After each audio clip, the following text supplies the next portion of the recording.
And let's talk about Little Nas X. So Little Nas X's interview with T.S. Madison on her Outlaws podcast, and sidebar, even though I knew it was going to happen, congratulations, Maddie, on a second season of her Outlaws podcast. She's been pulling a lot of really good interviews. A lot of interviews she was doing has been relatively good. So I've been liking a lot of her interviews as of late. And it just shows like this interesting. Oh, that was another. Did I mention was it I said one of Billy Porter's interview. I think it was his interview with T.S. Madison when he started revealing stuff about the whole Anna Wintour thing, if I'm not mistaken.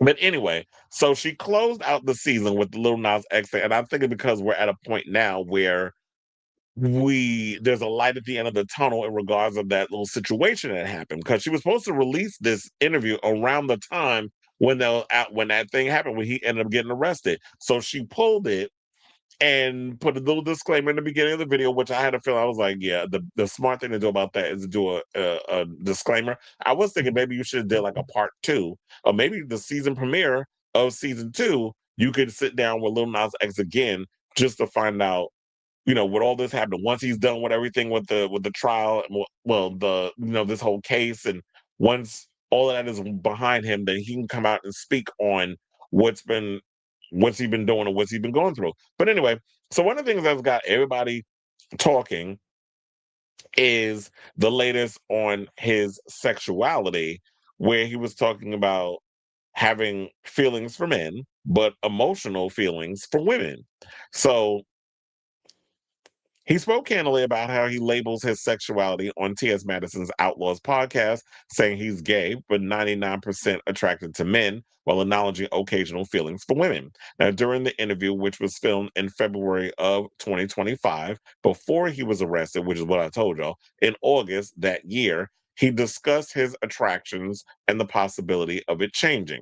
The rapper said, I'm gay, but if something happens, I'm not going to stop myself, before adding, but mostly I 99% lean towards men. He also clarified that he never had sex with a girl, which also Maddie admitted she never had sex with a girl either. She says, I'm attracted because there was a whole conversation where they had about that. He was like, he didn't believe her that she had never slept with a woman. She was like, no, I never had sex with a girl. Like, I find women to be beautiful. And a lot of times when I'm with my guy friends, we'll look at a chick and be like, damn, she look good. But this big old dick, and that's what she referred it to, Maddie in her mouth, has never graced the lips or the vagina of a woman.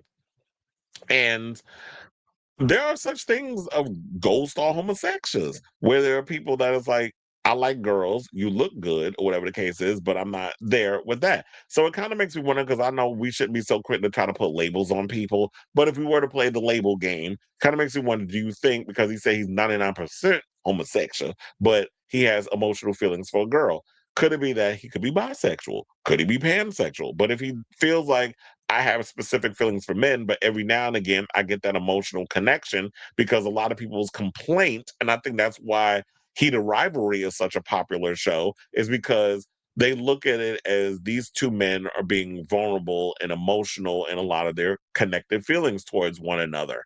Even though Ilya does push back because of the whole Russian upbringing, that sort of thing. And when you watch the show, but for the most part, I think that's why women gravitate toward the show, because you get to see men in a more emotional and sensitive light versus this image that is always perpetuated that men have to put on this hyper masculine mask, where we can't be emotional, where we always have to be, you know, aggressive, an asshole, or whatever the case is. Like, case in point, I saw this story, and I wasn't even aware of it until I saw another person talk about it. That a guy went and some teenage boy hit on a girl, and this is why we got to protect these girls out here. And because I feel like a lot of men don't have respect for women or girls and women in general, or just the opposite sex. Guy went and hit on the girl. The girl was like, she wasn't interested. And it's like, you can't even turn down guys now without your life being put on the line. He proceeds, and while the friend is filming it, now his life is done, picks the girl up, proceeds to pick her up in the air, body slam her on the floor, and proceeds to stomp on her head.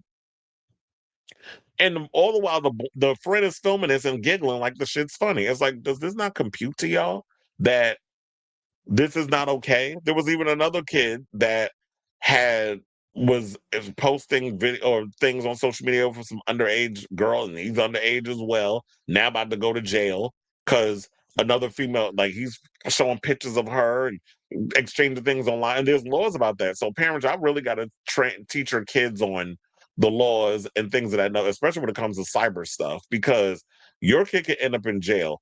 And teach your boys to respect girls and the gays because when it comes down to it, especially being a young black man in America, y'all don't see it for gay boys and stuff as well. So he also wanted to, because I feel like we're going off on a tangent, but let me bring it back. He also clarified that he never had sex with a girl but had feelings for women, which are mostly emotional and not sexual. Now, Lil Nas X reflected on the reaction he faced after coming out, saying it initially hit him harder than he expected. Saying at first it really bothered me, he said, adding that he was surprised by how much people cared about his sexuality. Well, it might be Americans, because why are Americans so caught up in who people sleep with? I think if you go to Europe and all these other places, I don't think they care all that much unless you're homophobic. But for the most part, in America, we're so fixated on who people sleep with, especially when it comes to gays. There was this one kid that I saw that is like a looks maxer.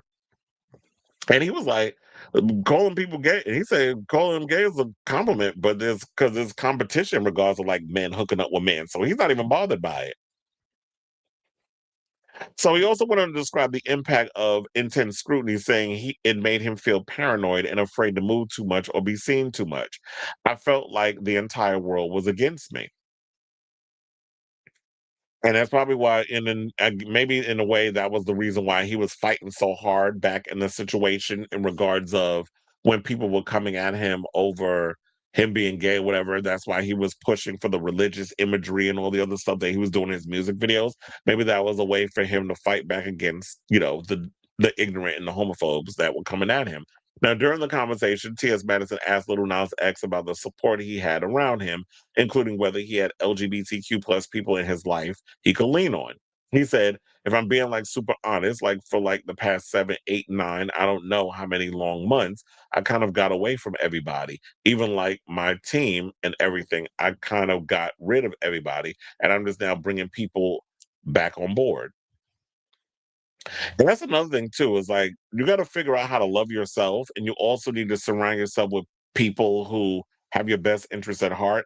And also look into those queer elders who can teach you about the world and the pressures and all the other stuff that what it goes through being an older gay person, having been where you are and passing that knowledge down to you. So when you out here looking for those moments, I feel like you need to, there needs to be people in your life that can give you the knowledge. And hopefully the way T.S. Madison is very mothering towards him, that she could be that listening ear or that person that when you out here acting a fool and carrying, that she could be that person to help you, like teach you and guide you and give you not teach it. Well, I don't know. Teaching always makes us feel like you kind of being a little too, not. I don't want to say like being aggressive, but giving you the tools, I should say, so that way you could be able to finagle through the world as a black queer person who happens to be in the arts. So now he's currently rebuilding his confidence required, and they said that he basically said that renewing his confidence required renewed inner work, saying I had to really go on a self-love journey again, and more than ever this time, and really accept every single part of me, while I perceive it as good or bad, and stop trying to force change in myself all the time. Yeah, you got to let yourself just evolve and just accept that, as human beings, we're not perfect, we are flawed, and there's all different sides of ourselves. So we all strive for the perfection.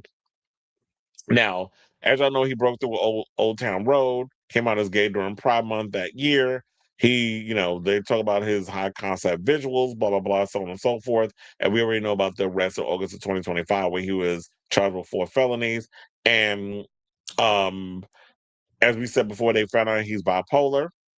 And if he follows a treatment plan and avoids breaking the law for 2 years, they'll drop the charges. So stay on the straight and narrow, Nazi. We believe in you.